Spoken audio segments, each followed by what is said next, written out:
Jai Shri Krishna to all of you. Today I am going to go again the proof for mixed solvency concept. As you know that mixed solvency concept there are two parameters. First parameter says that each and everything present on the earth has got solubilizing power, whether it is gas, whether it is solid, whether it is liquid. And in mixed solvency concept, each and everything is known as solubilizer. Now, second parameter says that if a concentrated solution is made with the help of several solubilizers, then of course there is contribution due to all solids, due to all solubilizers. Okay.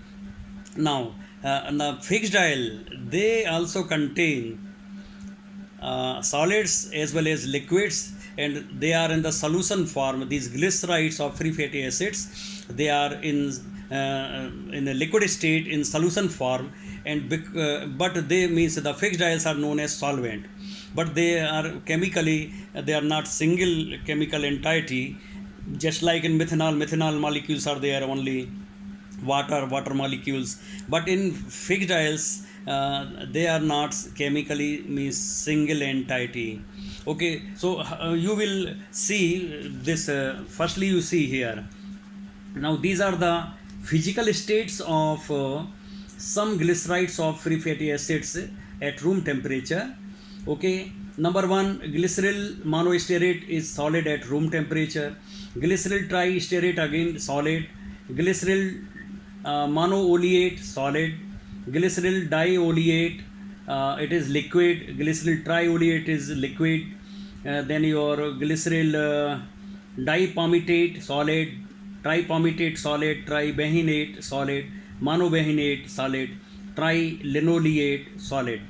So what we are observing means out of these 10 glycerides of free fatty acids, we are seeing that 2 exist in liquid state while 8 exist in solid state. And of course we get a resultant clear solution. Say for example in peanut-oil, this gives the composition of peanut-oil. Now you see here,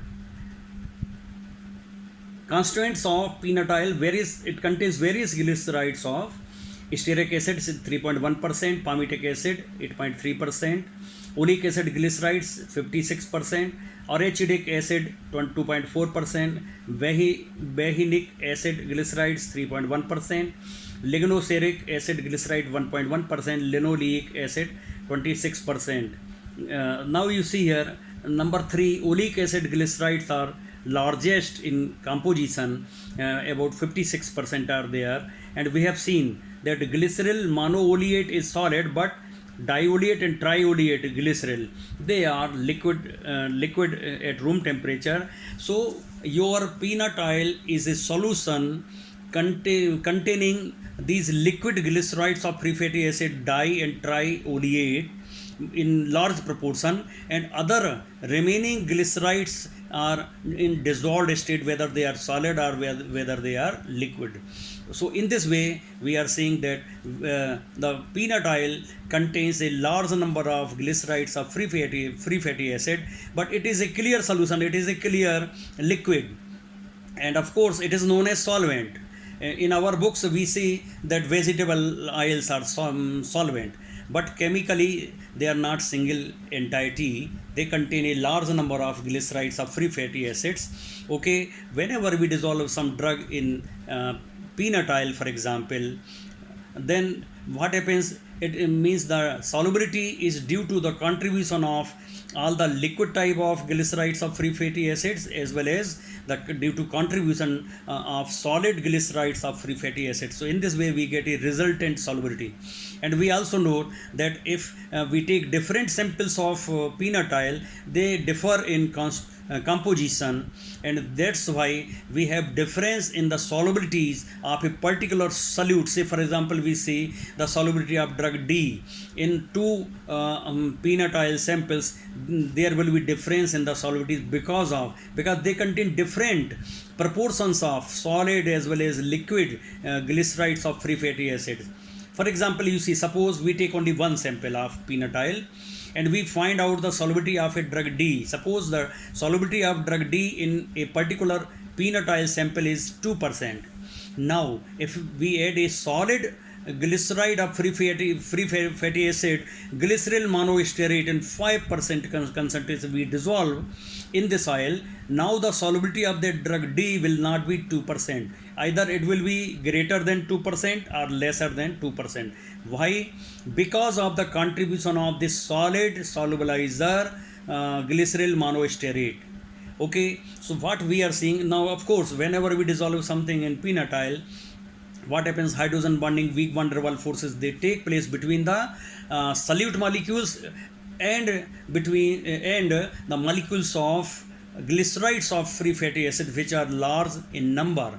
There are several glycerides of free fatty acids, whether they are in liquid state at room temperature or solid at room temperature, but they all contribute for the solubility of your drug D. So in this way, mixed solvency concept is proved by the vegetable oils like peanut oil, that peanut oil is being considered as solvent in books also, but it is not a single chemical entity. It contains solids also, glycerides of free fatty acids also.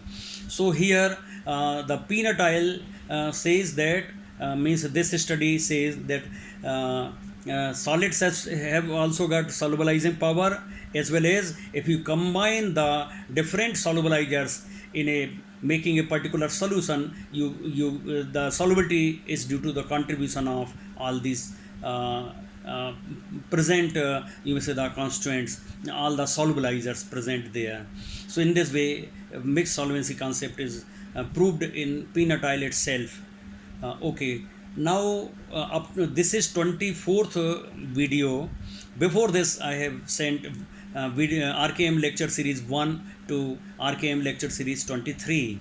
If you have missed anyone, you please ask, I will send it.